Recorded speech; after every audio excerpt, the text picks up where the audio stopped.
Bapak, Ibu, saudara-saudari, dan anak-anak yang dikasihi Tuhan kita Yesus Kristus, selamat sore dan shalom. Di sore hari ini kita akan beribadah kepada Tuhan, dan untuk itu kami mohon kehadiran Tuhan di tengah-tengah kehidupan kami, agar ketika kami ada di dalam peribadahan ini, kami yakin percaya sungguh bahwa Tuhan tetap bersama-sama dengan kami. Bapak, Ibu, saudara-saudari, dan anak-anak yang dikasihi Tuhan, kita akan membaca firman Tuhan yang terambil dari kitab Perjanjian Baru, yaitu surat Yakobus pada pasalnya yang keempat, ayatnya yang pertama berakhir dengan ayatnya yang ke-10. Tapi sebelum kita membaca dan mendengarkan akan sabda kebenaran Tuhan di sore hari ini, mari kita mohon tuntunan kuasa Roh Kudus atas pasal pembacaan kita. Mari kita berdoa.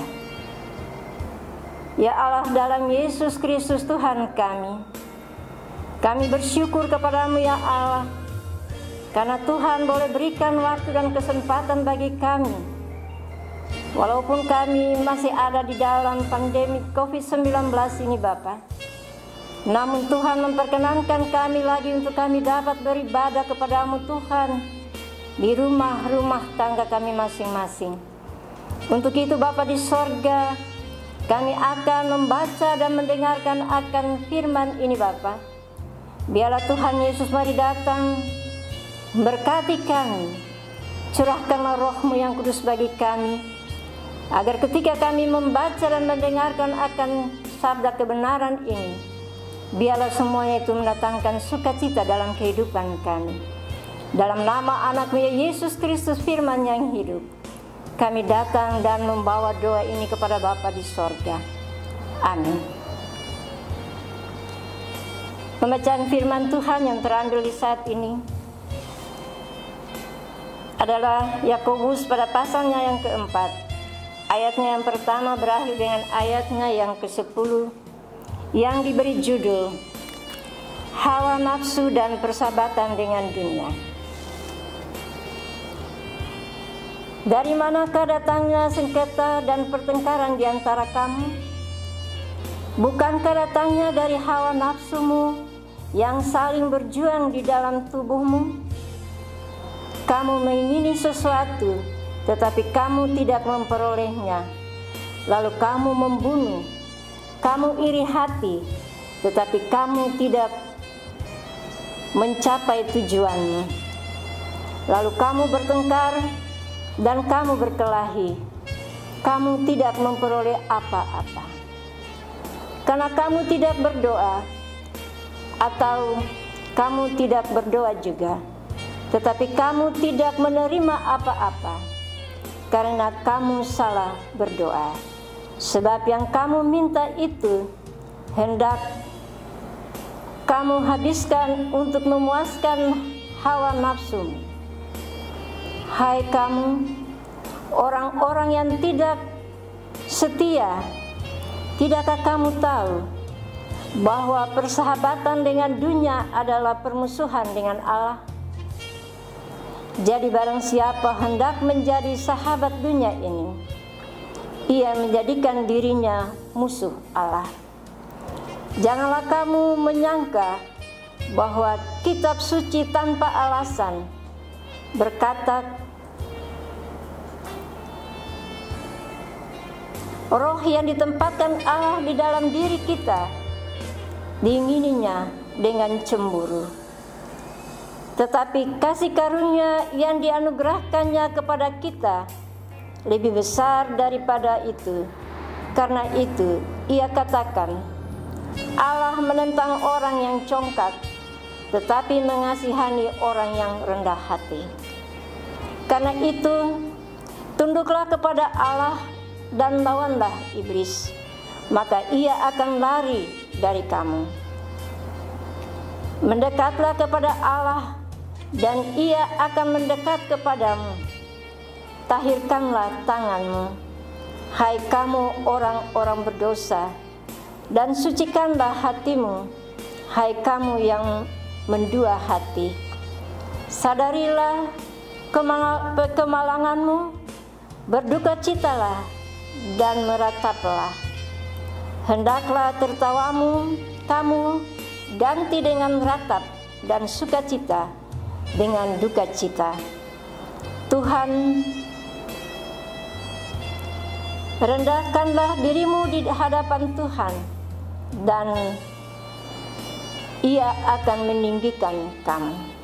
Demikianlah firman Tuhan.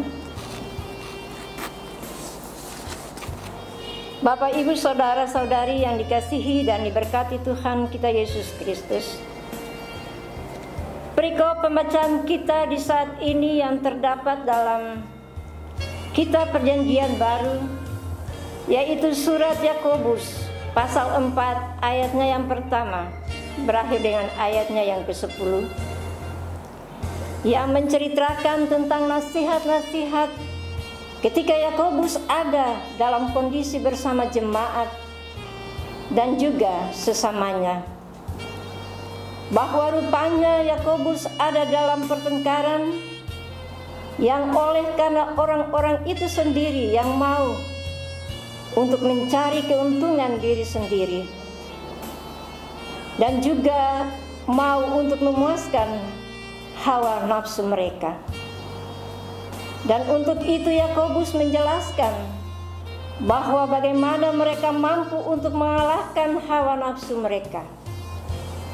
Bapak, Ibu, saudara-saudari dan anak-anak yang dikasihi Tuhan, Yakobus juga mengingatkan bahwa hawa nafsu itu juga menjadi alasan bagi Tuhan untuk tidak menjawab doa dan permintaan kita, karena semua itu hanya karena mau untuk memuaskan keinginan dan kenikmatan mereka saja. Sifat dan sikap seperti itulah yang selalu bertentangan dengan kehendak Allah, dan mau untuk menuruti keinginan daging atau keinginan dunia ini, dan juga mereka sengaja untuk menjadikan mereka sebagai musuh Allah. Karena itulah pembacaan kita, yaitu Yakobus pasal 4 ayat yang pertama berakhir dengan ayatnya yang ke-10, mengajak kita sebagai orang percaya, yaitu lawanlah iblis, maka ia akan lari daripadamu. Mendekatkanlah kepada Allah, maka Allah akan mendekat denganmu. Bapak, Ibu, saudara sekalian yang dikasihi dan diberkati Tuhan, ada suatu penelitian tentang godaan yang dilakukan di Case Veteran Research University oleh seorang yang bernama Dr. Baumeister dari Amerika Serikat, menceritakan bahwa ada beberapa orang diminta untuk tidak boleh makan selama jangka waktu tertentu. Lalu mereka ditinggalkan seorang diri di sebuah ruangan yang dengan sepiring lobak dan sepiring kue. Lobak adalah sejenis sayuran seperti wortel yang kulitnya berwarna putih. Beberapa hari orang-orang itu di ruangan tersendiri disajikan lobak dan kue, namun kue tidak boleh dimakan. Yang harus dimakan hanyalah lobak. Wah, orang-orang itu harus mampu menahan diri untuk tidak makan kue, dan itu rupanya perjuangan berat. Bandingkan saja Bapak, Ibu, saudara-saudara yang dikasihi dan diberkati Tuhan, ada kue yang enak di depan tapi tidak boleh makan.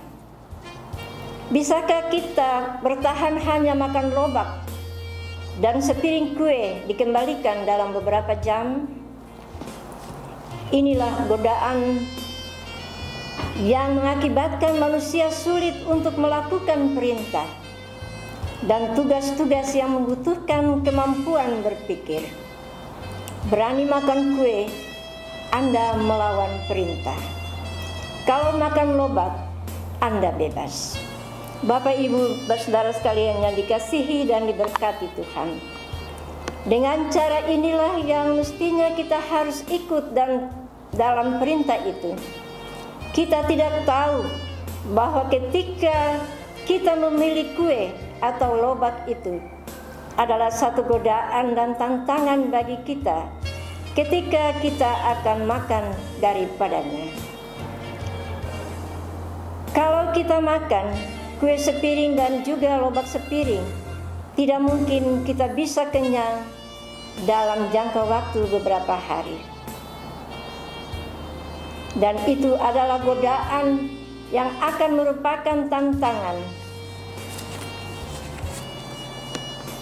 Bapak Ibu sekalian yang dikasihi dan diberkati Tuhan, Dr.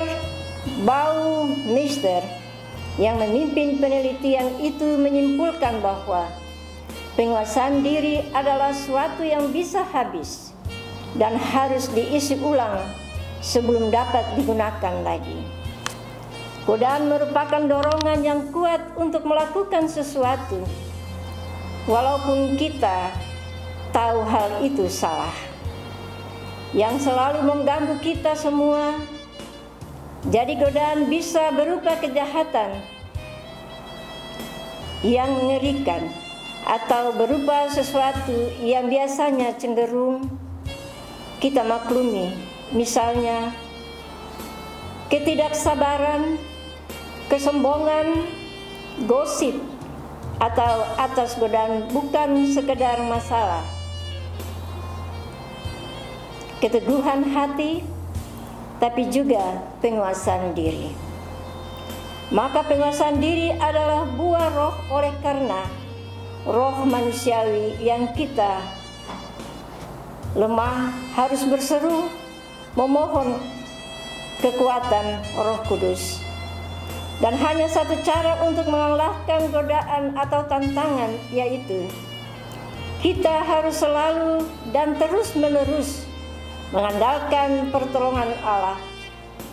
Bila kita percaya kepadanya dan melakukan apa yang kita tahu benar, maka Dia akan memimpin kita kepada kebenaran dan kekudusannya.